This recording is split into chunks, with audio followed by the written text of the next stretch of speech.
Okay, I would say we can start.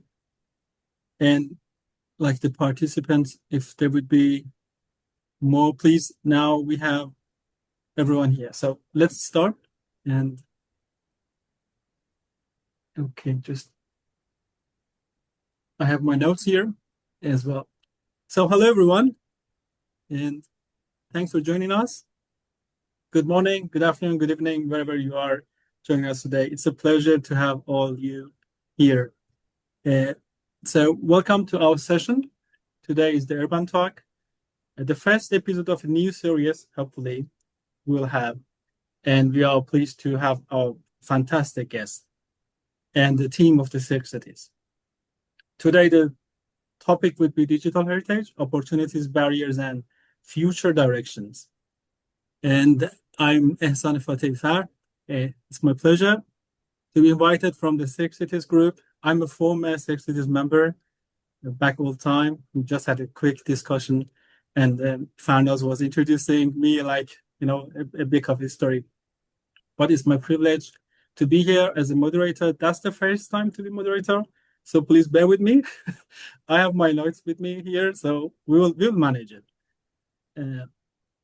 Let me, before going further, first of all, introduce our guest today, and then there would be follow up with a quick presentation from my side about the interactive dinner now of the Six Cities. Then the panel would be with our guest presentations. Okay. We are delighted to have Dr. Guzden Varinlioğlu. Thanks for joining us.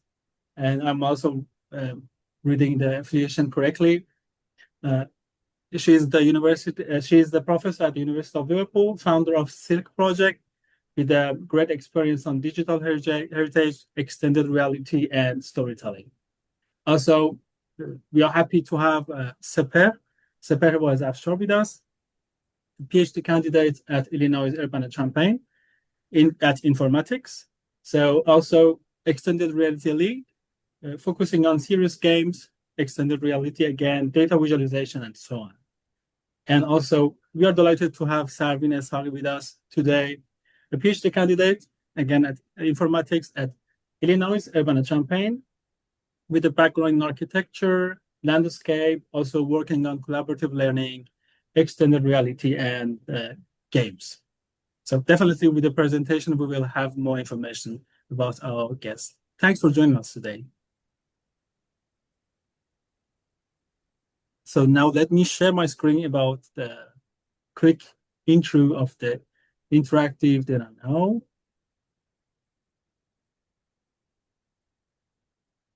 But before going there, now we are recording, am I correct? Perfect. So just one quick note. This session is being recorded. And as we don't have these restrictions on camera, so please feel free if you would like to keep your camera on.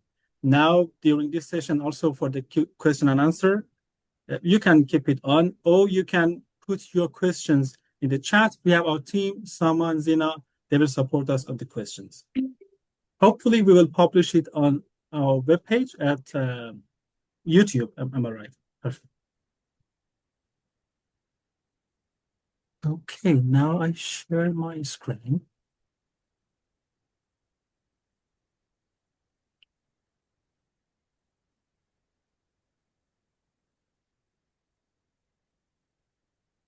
Okay, can everyone see this? Now the screen is fine, perfect. Now line time not working with Zoom, but okay, good. So again, back to the session. Thanks everyone for joining us today, the first session. A quick intro about the then and now, what we would like and what was the reason now we are now together, the connecting the dots, why we have our guest today. So it's back to 2020 or like during COVID, where we were working some ideas about our heritage. That's our, because everyone knows the Six Cities. So that's, we care about the heritage. And then we were discussing how we can raise awareness and how we can expand these ideas. Actually, they started with a Lego idea. How about bringing a cultural heritage site as a Lego pieces and we were discussing about like Persepolis at the starting point. So actually that was the driven, but the idea evolved during that time and became then and now. So as you see here on this map, currently there are many projects, and it's also developing thanks to our great team here. Yeah. I will not go through a step by step of these projects, but we will have a quick animation and video clip that Zena provided for us. We will have a look at it. So what was the essence and the goal? As I mentioned, that was like focusing on endangered and lost heritage along the like this historic Silk Road city. And also we discussed about like that would be good to bring then and now to compare and to raise awareness about these really valuable assets. So one of the things was like really creating these 3D models. And what you see now, that's really developed. So the team is working on that. So now we have more models, more projects. We have our Sketch Fab page that you can go through. Feel free to explore the 3D models and also bring new projects. That would be the goal. And now I would like to have a quick animation. Hopefully it runs smoothly. Is it fine now? Like, perfect. Good. So as you see, like the different projects, Persepolis, that was the initial one, and we go through different ideas. And we were developing. Now with the team here, we are also exploring new projects, thanks to the Zena bringing like a touch of AI to these images and video clips to make it more livable, actually. And as you see, like comparing these two stages, that was always the idea. And it's fast. I mean, generally because today is not my presentation. So I'm really quick about that. And as you see, there are many projects. It will be more. And we would like to expand it in many different ways. So that's where this connecting the dots today to our guests, that they are experts in gaming, extended reality, and cultural heritage. So that's, I'm assuming, the last one.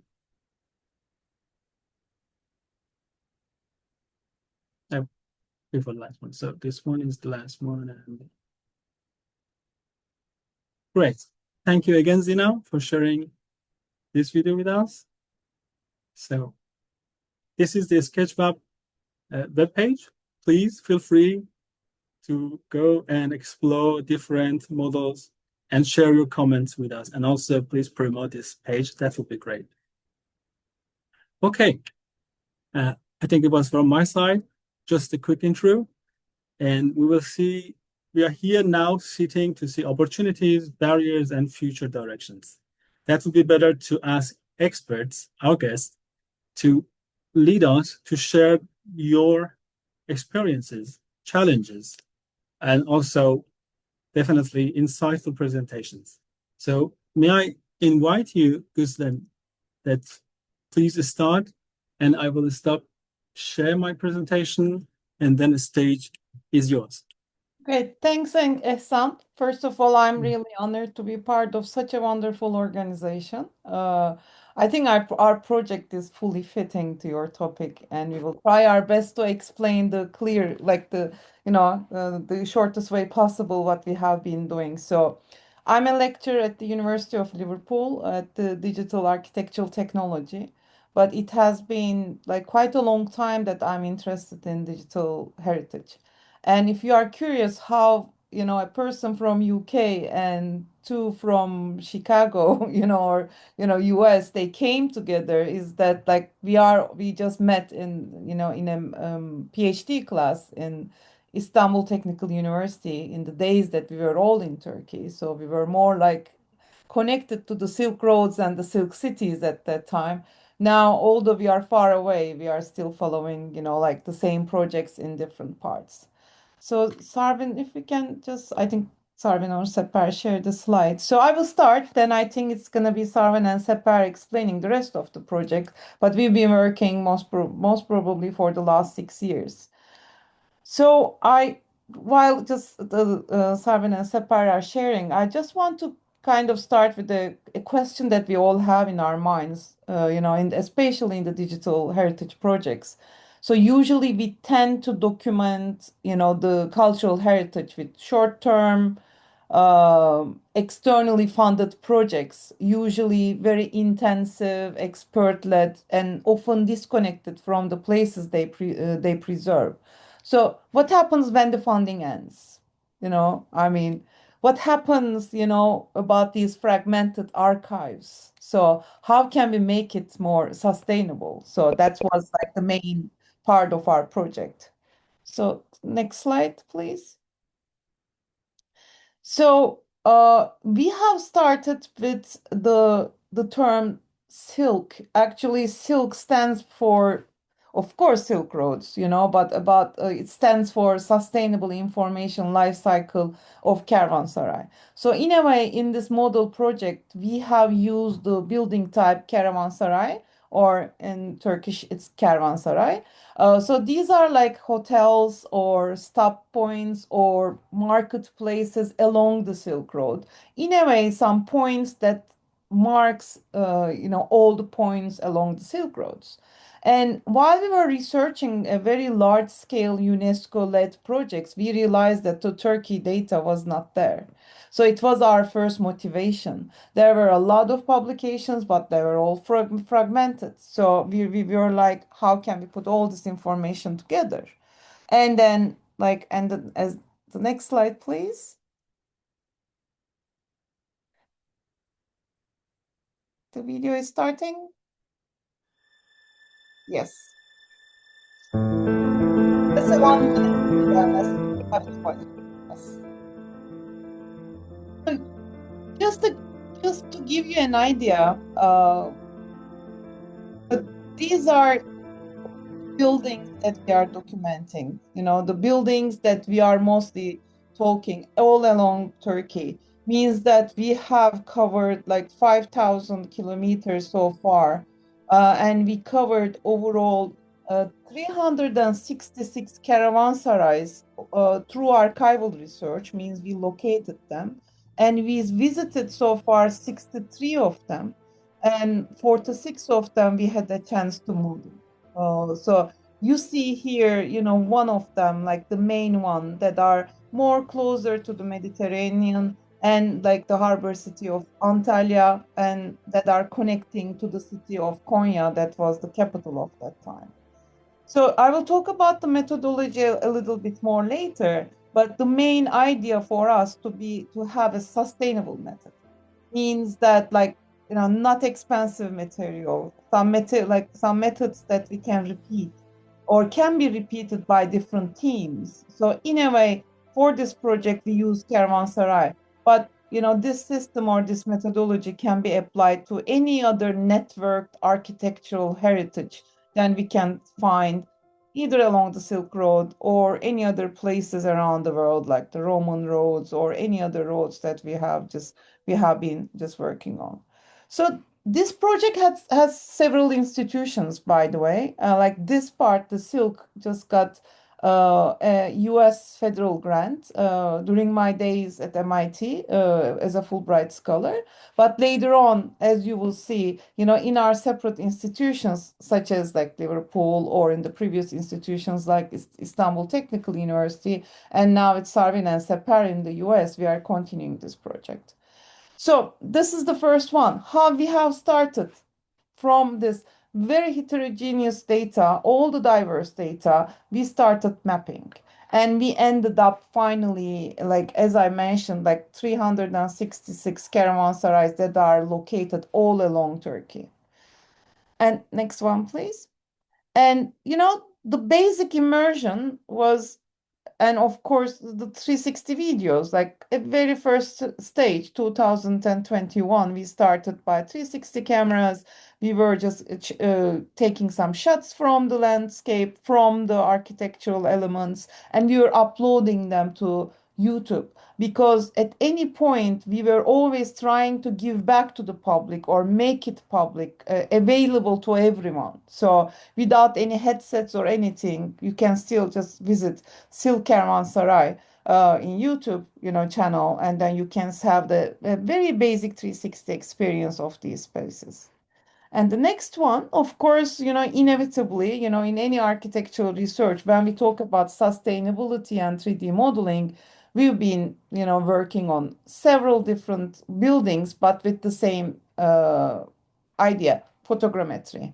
Drones, handheld cameras, thousands of photographs, and maybe we can see in the next video, we have recorded the buildings as they are, like pure documentation.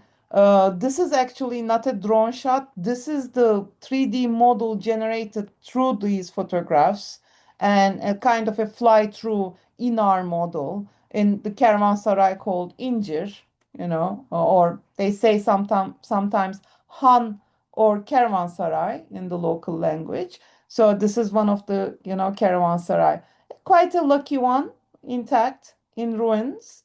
Of course, this is not the only one. We have some in ruins, someone very well preserved, sometimes restored very well, sometimes really poorly reconstructed, unfortunately. So as architect, it was inevitable to look to the past, if it's in ruins, it should have been in one piece at some time. So we've been doing some recordings, like some kind of architectural research, and we've been reconstructing more like a parametric reconstructions so that we can, change the data set and create another model, analyzing the plan types of these buildings, keeping the doors, the portals from the photogrammetry models we just modeled. So next one is a good example. This is Evdir, Kervansaray. The door is reconstructed through, photogrammetry or documented. And the rest of the building, as you can see, is actually some assumptions of how it has been in the past. So it's one of the unique caravanserais with very open courtyard, means no closed parts, all open courtyard, all open, places around the caravanserai. So that's one of the examples for us how photogrammetry and parametric reconstruction can just be together. And the next one, so of course, when we are talking about architectural research, usually we just don't know, like, how accurate we are. So we didn't want to consider everything on one plane, one flat, accuracy level. So depending on how well documented or how well preserved, we just like created these kind of levels, as you can see. And the Silk Kervansaray website is again available. You can go and visit, zoom in, zoom out, and so see several pieces. Yes. Still the Instagram page is there, Silk Kervansaray. Whenever we do field works, we just update people. That wasn't only a product, it was also, the main thing, because through the Silk Kervansaray, we reached several people who reached us later on. For example, we have like Ibrahim Bey from Germany. He's reading resources and providing us some data about some of the caravanserais. So in a way, it's army of people who are just giving us data about this, about the caravanserais. Yes. So that's our wonderful team from the, when it was the MIT time. And now the next one, we are working on more immersive part of it. I mean, the XR part of it. So I will be presenting this immersive part, but before just and the next one, at this stage, we had a few more things. Of course, photogrammetry, of course, reconstruction, but we wanted to touch the intangible heritage as well. Means the music. We are always visuals, like we just do visual reconstructions. But what about the music of that time, so just you will see in the next one, in the next slide. Sorry, anyway, so I just go back to the visuals. So, I mean, very similar to your, platform in Sketchfab. We are all uploading our photographs, so just go ahead and Silk Kervansaray. Again, just you can find you will almost find around 40 plus models, but we are in the process of adding a few more from our latest field work that happened last month. And of course, we just like tried some digital fabrication methods and, you know, printed. Why it was so important? Because in the digital world, sometimes the models are a bit abstract. When we print it next to each other, we had a chance to compare the architectural features. And the next one, so basically this is Silk one. You can go to the next one.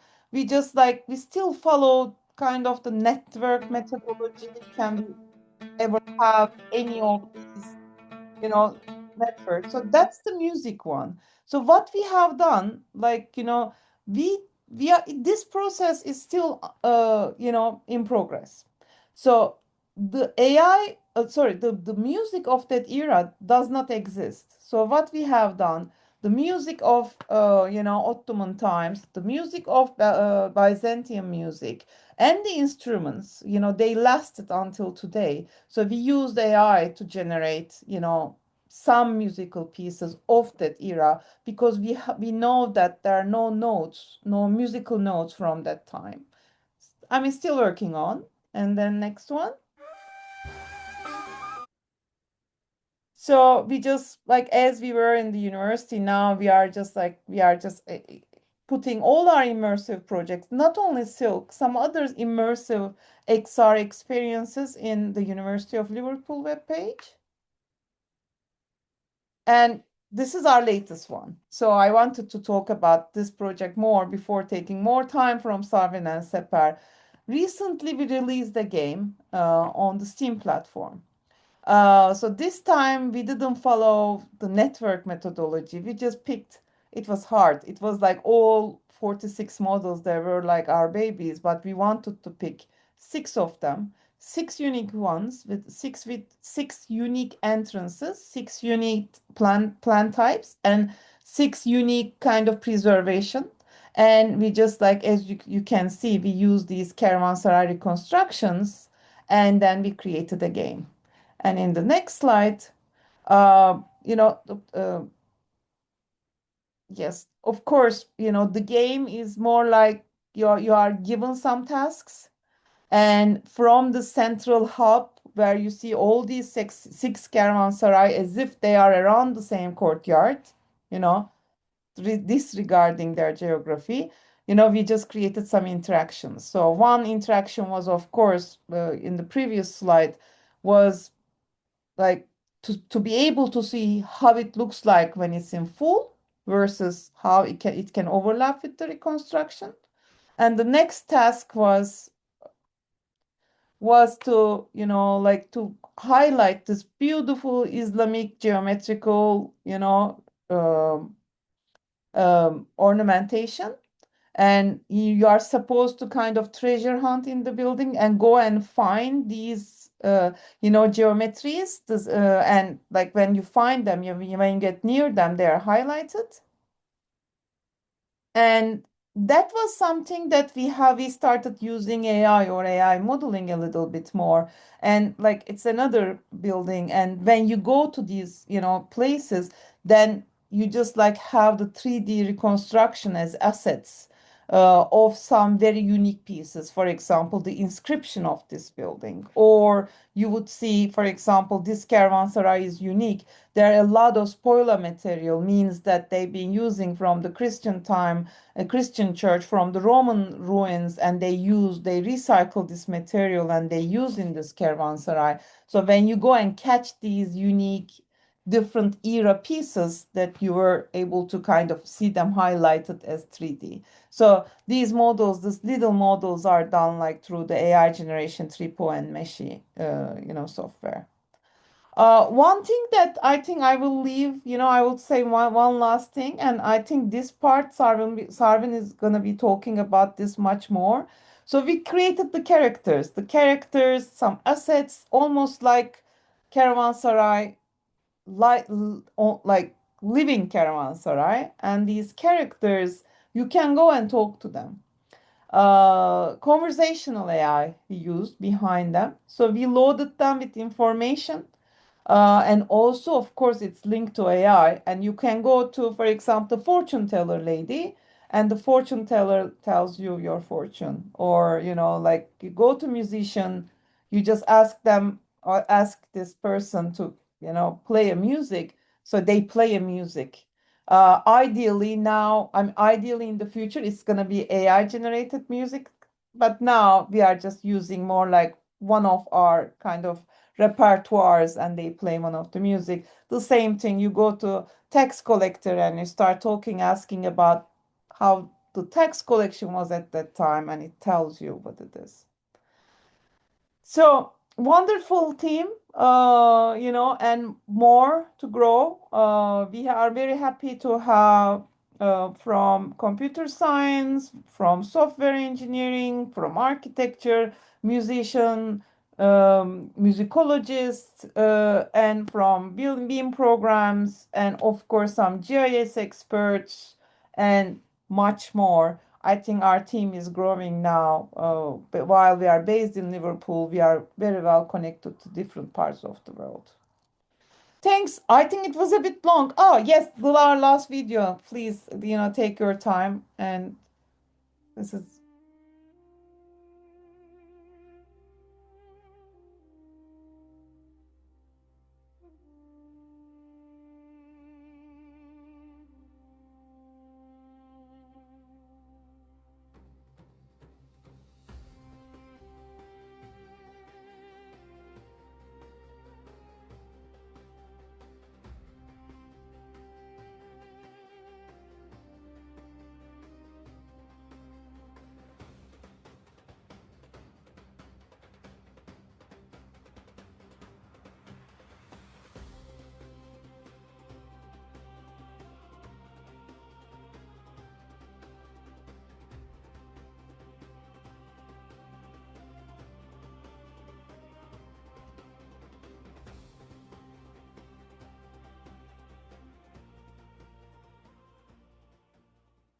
okay. Thanks for your time. Yes. Thank Thank you you very very much. much. Should I go straight forward to my presentation or? Please. Okay, sure. Okay. So hello again. I'm Sarvin, Eshaghi, a PhD student from University of Illinois Urbana-Champaign, and associate producer and quality assurance lead at our game development studio in the school. And I'm majoring in informatics as a PhD. So I would be fast about my background. I started as a bachelor in architecture and then moved to a Master of Science in Landscape Architecture in Turkey, where we actually, all three of us met each other, Professor Guzden and also Sepehr. And during that time, it was actually, as you said about your project, it was COVID time. So we met each other and started this project. So me and Sepehr took a course with Professor Guzden, which we met there. And at that time, we didn't know about culture, heritage, or games at all. And as a PhD student, as a landscape architecture student, we were just thinking about how we can combine technology with landscape architecture because it was quite theoretical in our department. So we took that course and we saw, okay, yeah, the course is going to collect all the caravanserais information on the Silk Road, which the aim was Turkey. But me and Sepehr and another Iranian friend, we said, okay, we can collect Iran's because Iran's caravanserais are also not there as a database altogether in UNESCO or as a whole database having all of them. So we started gathering Iran's caravanserais, and the aim of the course was after beside this database, at the end to create a game or an interactive application or something. So we wanted to start creating a game, developing a game, but we didn't know anything as architects. So we looked to the easiest way to do it, and we found out like text-based games, and we got to know Twine platform, and so we got inspired from Oregon Trail, educational game and very old game. So and make this Serikonvuya games for Iran's caravanserais to introduce Iran's cultural, tangible and intangible heritage. And after that, this journey continued with Turkey's Canvassaray that had been continued, and like connecting this game to the next game, which was Anatolian Journey, still in like text-based way, but trying to learn more from the first game and adding more immersion or to make the game more educational. And then as Professor Guzden talked about the 360 imagery and things like that. So as a next step, Sepehr and I wanted to make this game more immersive. And with a team of digital caravanserais with other students, we worked on this Hein game, which is using those 360 images, but adding the story behind it, that you are like there's a story that you should find things in that caravanserais, and this is where these characters that Professor Guzden mentioned emerged. At that time, they were just 2D like characters, like drawn in AutoCAD and like colored in Photoshop. But then in the next steps, they got to be that 3D characters that you saw, and this was where we started to work on those 3D characters, these digital features workshop that with our team, with Professor Guzden and other team members of the project, we hosted that workshop, which there we taught the students to make these characters 3D, make 3D caravanserais from images, and also work on procedural materials and things like that. And create all these models and things that you see here. And in the other part of the project, which Professor Guzden was working at MIT, like the game also turned into a board game that we use the same characters and kind of the same logic, but here to Professor Guzden can talk more, but here to more learn from the players to figure out like the caravanserais that have been destroyed and are not there anymore by like using the routes that the players are going through in the game. And in that time, I was still in landscape architecture, so my master's thesis was again a game like using the same technique, 360 images for landscape, but again adding those culture points in the game for the players. And then Sepehr and I came to the US for our master's, second master's in architecture with historic preservation concentration.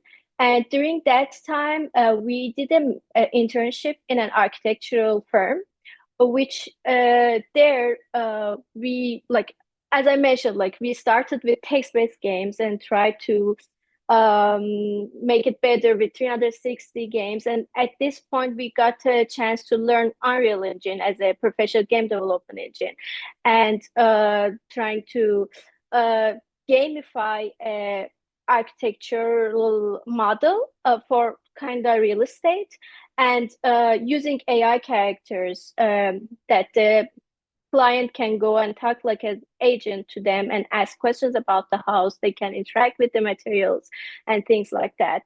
So this technology was the thing that later in my master's thesis, like collaborating again with Sepehr and Professor Guzden, we implemented it into the caravanserais, the photogrammetries that was being made by Professor Guzden and the team in the Silk, and using one of those, the Incirhan, which Professor Guzden showed it, and using the same the AI character that the player can go and ask questions and like get more information and play a game here. And finally, currently my focus is a bit shifted, but still considering heritage to like all the time it was like more about public awareness. Still, it's about the same thing. And here in my PhD, I'm working in a more urban scale game for public awareness for heritage.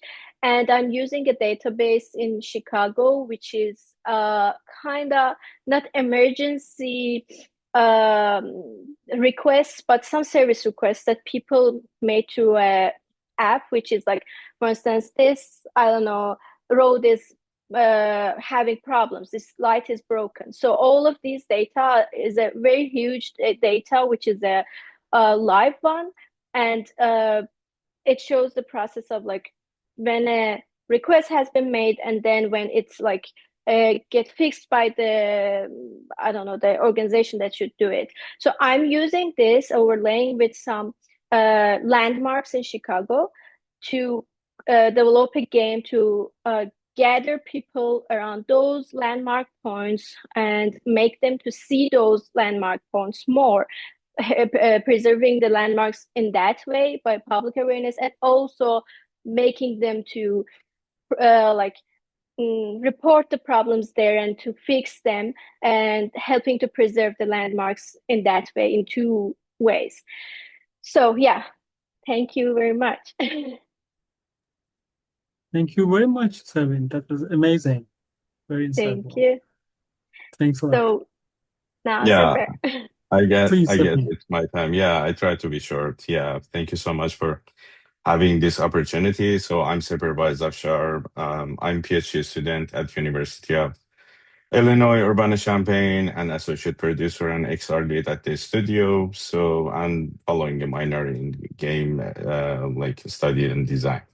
So I began my academic journey in architecture, where I explored like a broad range of like design, entrepreneurship, and like technology-driven project, which was kind of like new at that time in 2015-16.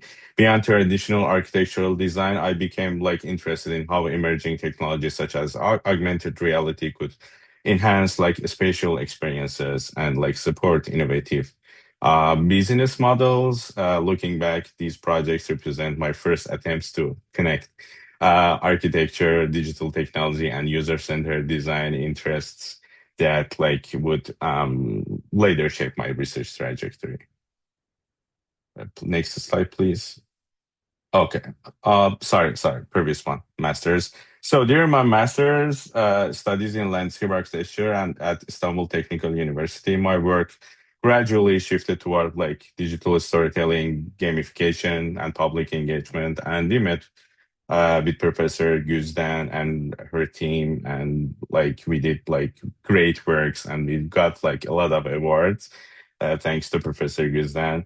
So in this stage, we developed educational games, heritage focused interactive experiences, and like sustainability awareness project that used like game mechanics to communicate complex culture and like environmental topics.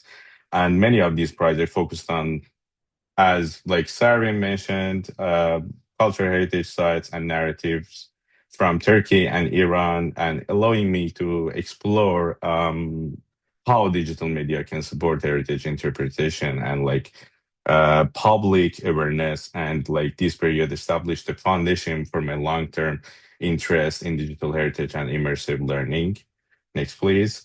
And after working on heritage related like projects in Turkey and Iran, I became like increasingly interested in like historic preservation and the role technology can play in improving public engagement with heritage. This interest led me to pursue preservation focused research in the United States.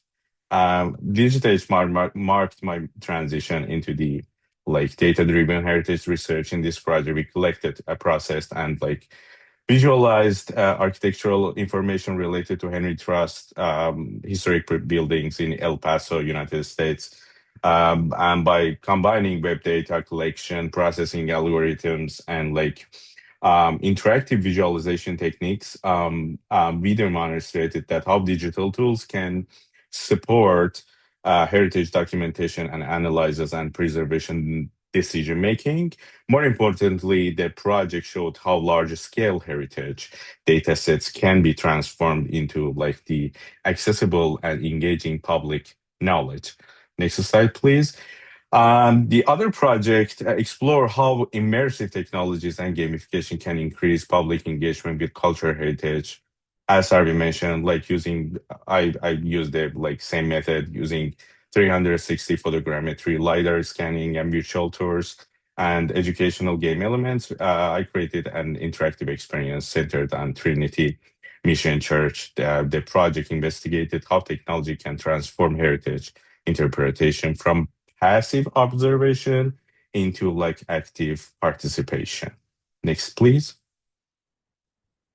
The Fabricity project we worked at Texas Tech University was exhibited in the Venice Biennale Architecture Biennale 2023 and represented our first large-scale implementation with Sarvin and our professors, Professor Sina Mostafavi and Asma Mehan. And like we tried to do it like in a public exhibition setting. Our role focused on like integrating web AR experience into the like physical installation through dynamic QR codes and like interactive digital content. And although this project addressed the environmental justice and like urban conditions, it also highlighted the importance of documenting, interpreting, and like I can say communicating cultural and landscape heritage through immersive technologies, and like how physical architecture, cultural narratives, and digital media can work together to create meaningful public engagement experiences and like expand the access to heritage knowledge. Next, please. By this point, I wanted to move toward the field where I could learn more advanced methods of data collection, digital documentation, archiving, and technology development while continuing my work to work with cultural heritage, and I can say that like digital heritage. This motivation led me to pursue the PhD in informatics at UIUC. Um, yeah, and I unexpectedly become involved in several XR projects through the studio, eventually serving as like XR lead and associate producer, which was totally new for me with like architecture and landscape architecture background. You know, like are we as architects, so we think these kind of things are, I don't know, how can I say, uh, are not that much related to our projects. And I see like the architecture, like environment is most of the times, unfortunately, behind in like technologies like this. But anyway, this was I think a big move for me and like allowed me to move beyond heritage specific applications and explore how immersive and XR technologies can be applied across different domains. These projects shown here are examples of transition. More importantly, they demonstrate how the skills and perspectives I developed, actually, I can say we developed through the architecture and landscape architecture, heritage interpretation, and user-centered design can be like transferred to entirely different fields, whether supporting like live audience, like LAIT project, live audience interaction, our space like education, VR architecture project, and like archaeological learning as the VR archaeology project. I found that like some the same principles of spatial thinking, storytelling, and visualizations and user experience remain relevant. So, I can talk more about the VR archaeology project actually because it's related to our topic today. So it's a virtual reality learning, like educational, I can say simulation, but we can mention it as educational game, designed to teach archaeological reasoning through hands-on exploration. Users investigate like excavation sites, analyze artifacts, perform like classification and seriation exercises, and like construct interpretations based on like archaeological evidence. Developed with support of like the studio program and like sponsored by Professor Laura Shackelford. It's an NSF funded project, and I think like it bridges the like, immersive technology as like the previous ones, cultural heritage and experiential learning. And like yeah, going to the next one, and which is my um dissertation and like a side project related to my dissertation, which focuses on right now on the understanding of XR technologies are adopted and implemented with cultural heritage museums across the United States through data mining, case study like research, prototyping, development, and framework design. I'm developing a evidence-based XR readiness framework that supports informed and sustainable XR adoption in museums. I chose this like research topic because I observed a growing interest in XR technologies across the museums and heritage institutions, while many organizations are still struggle with implementation challenges, resource limitations, and long-term sustainability concerns. Despite increasing like investment in immersive technologies, there is a currently limited guidance available, at least in the United States, to help like institutions evaluate their like readiness and make informed decisions. And yeah, I mean, I try to like aim to like address the gap by providing practical tools and evidence-based recommendations for both heritage institution and XR developers. And the right project, the right picture is like part of my dissertation, which I got like APT Scholar uh, award this year. And in this project, I developed a preservation workflow that combines mobile photogrammetry and XR technologies to document, analyze cultural heritage artifacts using a 17th century King Dynasty bamboo. I think, yeah, it's the right thing. Bitong from like Sparlet Museum in the Champagne as a case study. And yeah, this project, I think like the other ones, demonstrate how immersive technology can support both scholarly analyze and long-term heritage preservation. Yeah, that was all from my side. Sorry about like I try to be fast as possible. Yeah, that was all from our side. Thank you so much for hearing us, and we are happy to answer any questions. Perfect. Thank you, Sepehr. Thank you, Guzden. Thank you, Sarvin. That was very insightful presentations and fabulous work. It's amazing. I think we can have a separate session for each project. So in one session now, we really compress many things. I mean, I have a lot of questions. I would ask the team, the Sexidis team, now we should extend the session. We already extended the time of the session. I mean, now it's good to have now a little bit shorter panel discussion and questions, although we are beyond the schedule. So from my side, the first one from all of you, Guzden, Sepehr, Sarvin, like we saw many things. I mean, from different perspectives, projects, experiences, different terminologies, and so on. So what is the most exciting opportunity you see, I mean, from your point of view, in the digital heritage? I mean, that would be a really big question, but you are the experts. That's a hard question. Yeah, definitely. And we are here for that.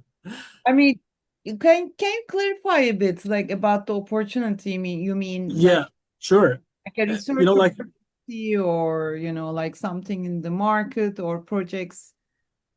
I mean, what from my perspective, we saw, for example, on one hand, there are like tools. So, and also like using AI. there was also another question. It will come. But for example, public engagement. So you see the more opportunity in that realm of focusing more on the tools now, of like, for example, building data. I saw for Sepehr that you created these metadatas, how you will, so there will be different things.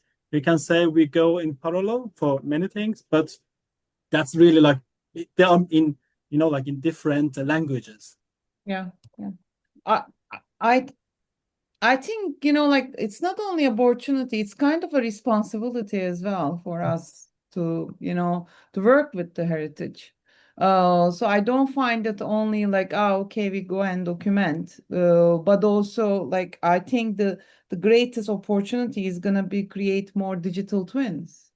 I don't mean the digital twin only as reconstruction. I mean literally, to have the sensory data, some other, all other data in one go is going to be the future or the future of digital heritage. In a way, you just saw 6 years of timeline with where we explore the games, we explore documentation, the NXR tools, etc., etc. But what are we trying to do? I mean, at the same, at the end, we are trying to create like bring the human us, these times.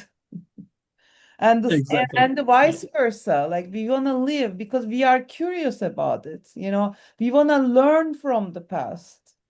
So I think the ultimate, or not the ultimate, the next stage is going to be to create, more digital twins, regardless of which technology you use, like AI or not AI or documentation or gamification. I think the main thing is to bring, the ourselves, the I, to these places. Perfect. So that's the connection. If there's anything, Sarvin or Sepehr, you want to add to this question? I just want to shortly say that, like, yeah, the tools change during the time, and like it don't need to be the most sophisticated tool or technology. The aim is like both preserving and like the public engagement. I see the most important thing, like the focus always for me was the public engagement. So it could be through very simple like technology towards very like sophisticated one. Mm-hmm. Yeah, like I just want to add, like I think, like from my perspective, like the most exciting opportunity in digital heritage is making like interpretive like decision visible to the visitors. And right now, most of our experiences present like heritage as fixed and authoritative, like but every exhibition involves like choices. For example, what to include, whose story to tell, like what gets left out, and like in my case, like at least extended reality gives us like the tools to surface the layer, to let visitors ask why like this narrative rather than just receiving it. I think that shift, like from passive consumption, as I mentioned in my like presentation, to critical engagement, is where I think like the field has the most untapped potential. Perfect. Amazing. So now a little bit narrowing down to the gamification and also the game. Yeah. Also, I'm curious. I'm looking forward to see the Cirque 2. Please share with us. I see that on Steam is upcoming. So Yeah. that would be very good. Like to promote here, we use this session. Yeah, fingers crossed, definitely. Yeah. Yeah, exactly. So it's gonna be live on June 26th, so very soon on the So Steam. please, Yeah. dear audience, note it down. Like Yeah. that would be like the release. Yeah, it's a short game, like not a long game, but like I think what we can be really proud of is that like the the historical data is quite accurate, and we added another level of gamification in it, and it is very clear, what was reconstructed and what was kind of a gamification. It's a very fine balance for anyone who is doing games about the historic, you know, like, because we don't want to be like Disneyland, you know, far away from the reality, you know, although we do, you know, really respect the visualization, the computer, you know, high computer graphics and everything, but like we just wanted to kind of, you know, how can I say, share, you know, like the academic research behind that. So hopefully you will enjoy it. It wasn't a $1 million game or £1 million, but you know, we Would are be. very happy. We are very proud that like a wonderful team of students and PhD students, you know, is there. So it's step one for us to be in the STEAM platform. I really admire. That was amazing, and looking forward to see and play the game. But also, I mean, that's also from the other side. You know, I'm also from the architecture background and also engineering, and very interested to the gamification and so on. And also, my second master idea was about the gamification. But that's question backs here, which I'm also working on it. I mean, in a deep, not about the cultural, but in a bigger, let's say, terminology. We are interested in cultural heritage, and as you mentioned, to bring the eye and connect. We are talking about the public engagement and so on. And you mentioned that that's like a really fine balance. So between the great visualizations, that's like millimeter, you know, like they're exact, accurate, and bring the ideas to merge together.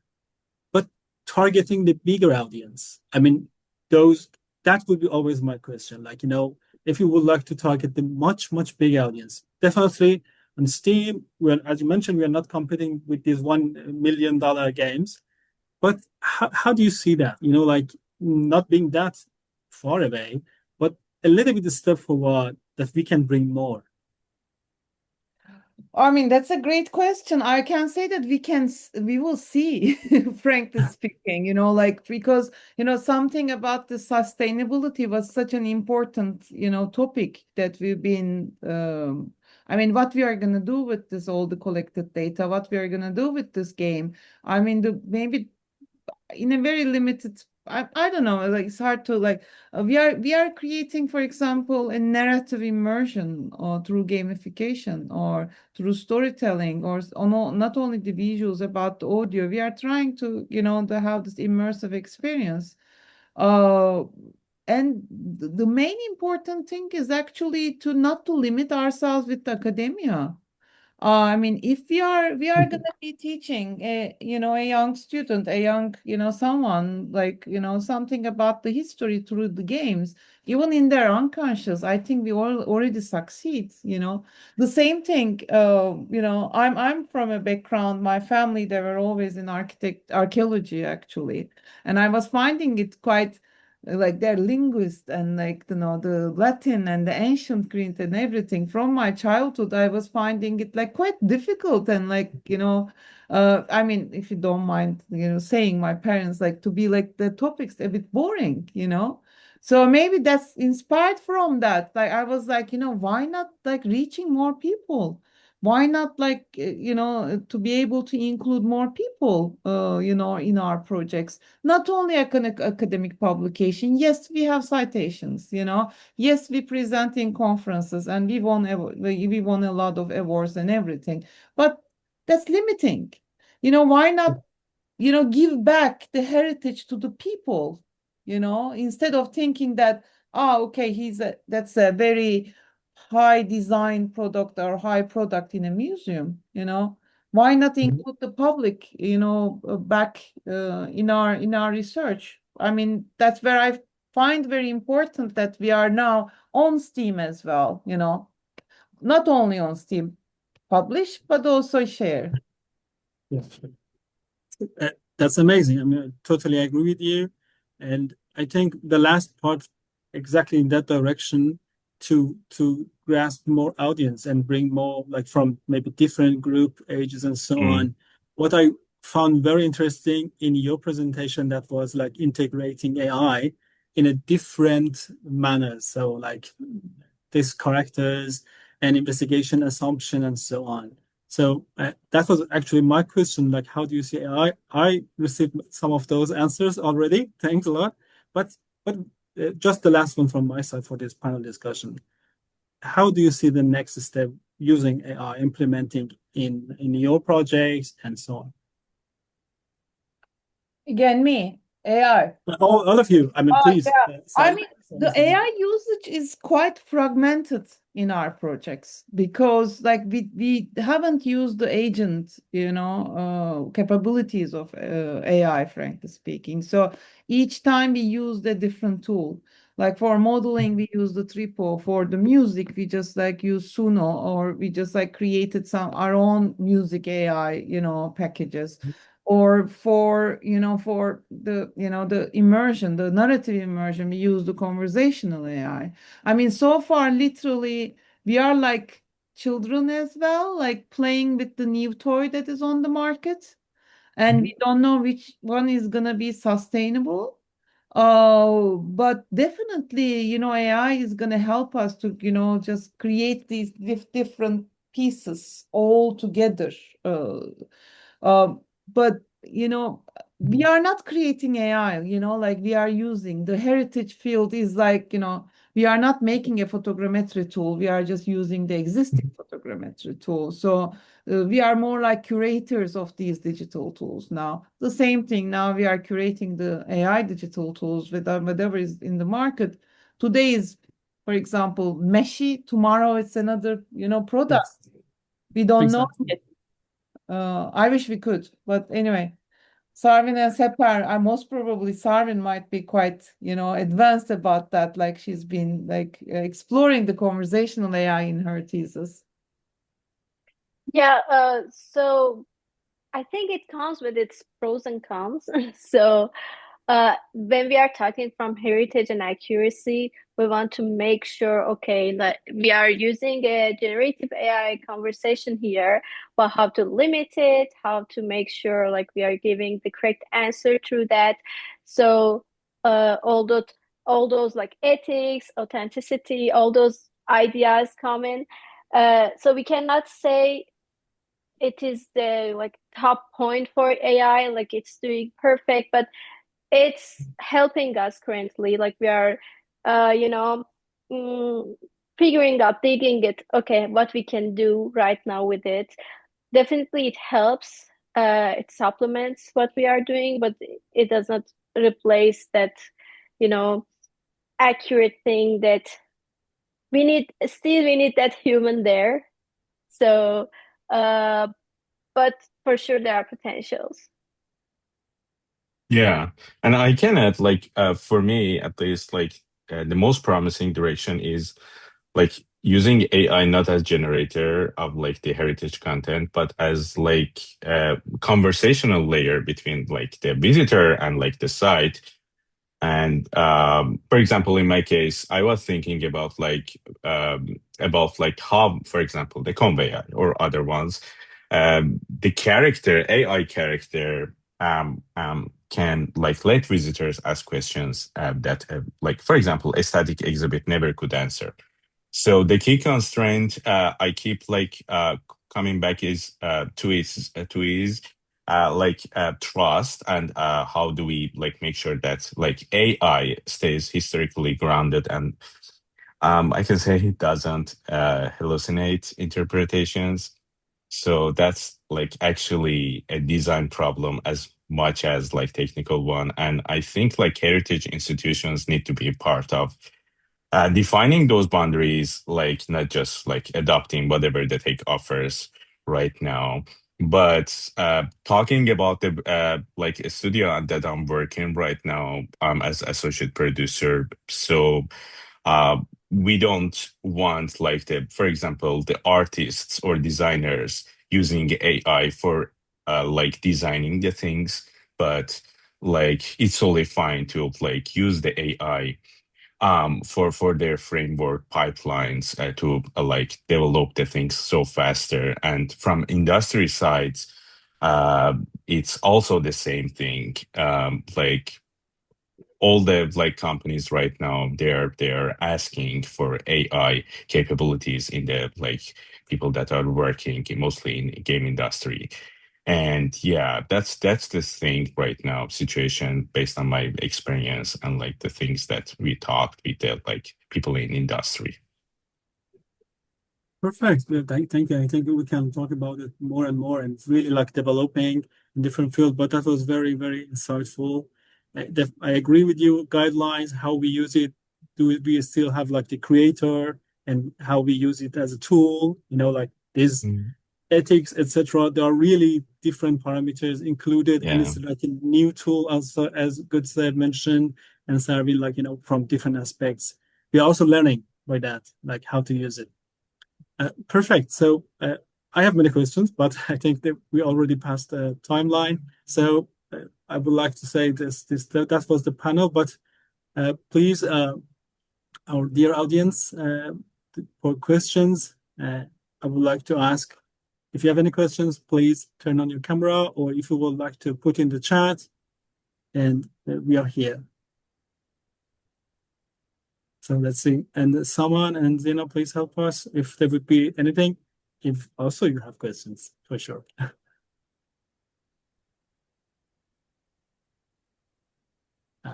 Okay, so Yeah. No, we are fine. Yeah. So no questions. Okay. Not from my side. Perfect. I have, can I jump in, Ehsan? I have,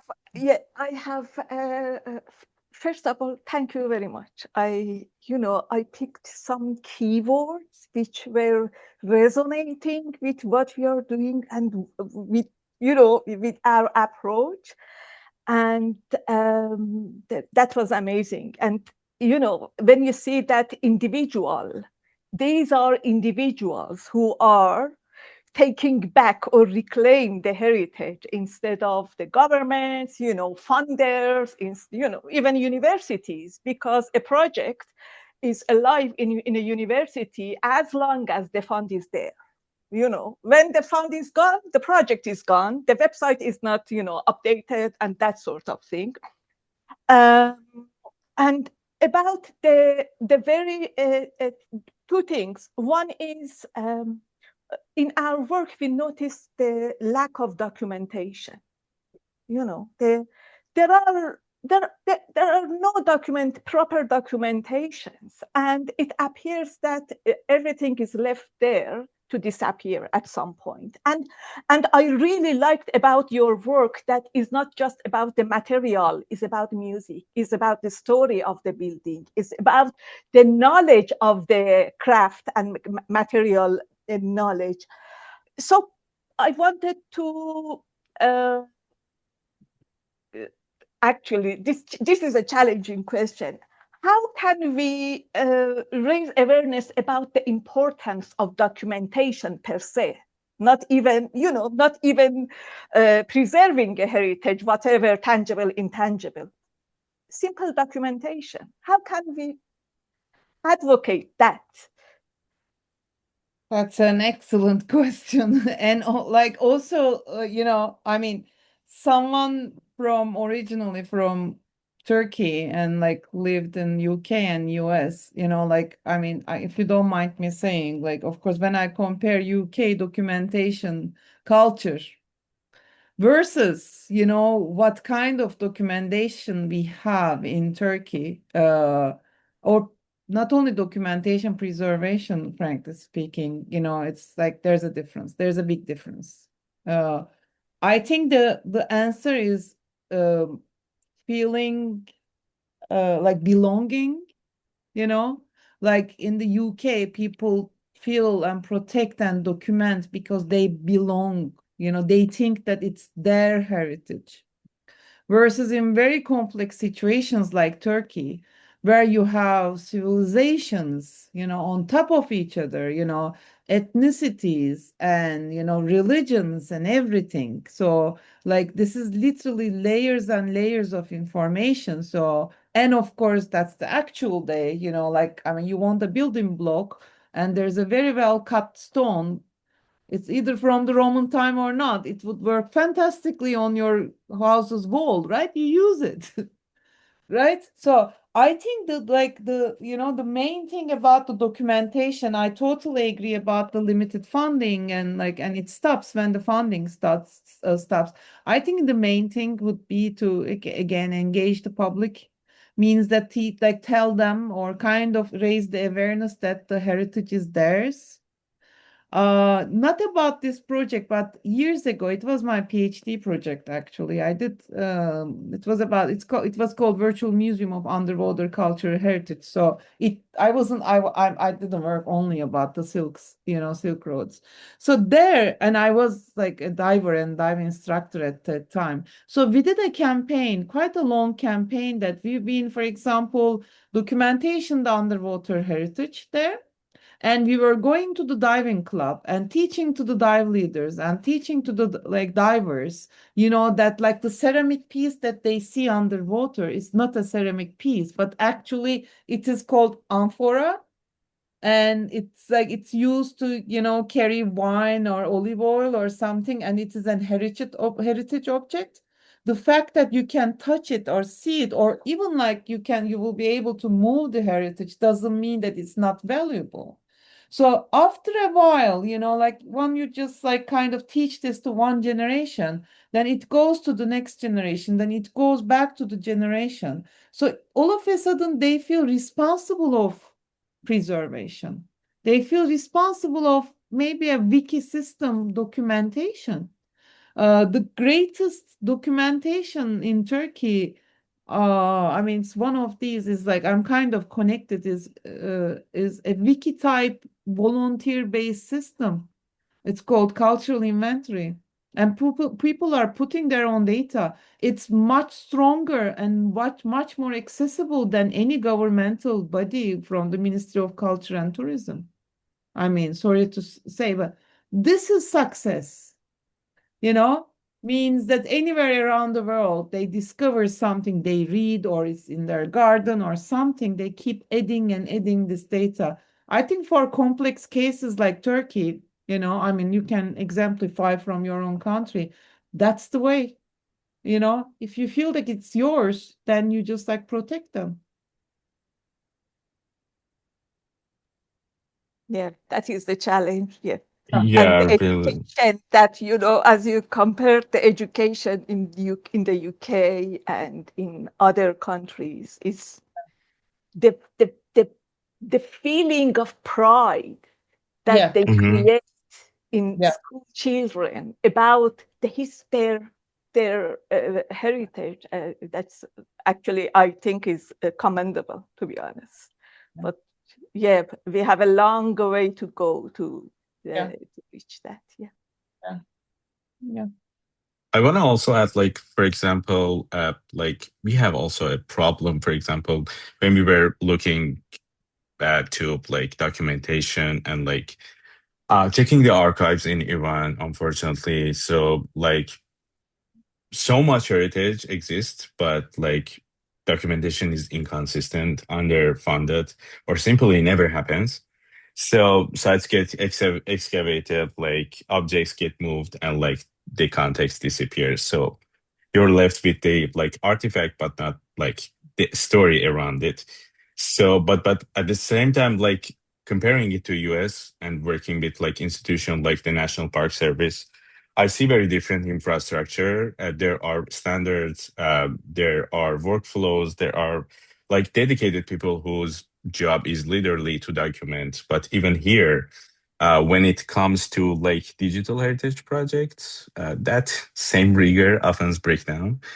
And for example, the XR experience gets built. It runs for around a 2 year, and as you mentioned, grand ends. Nobody archives that decisions were made or by.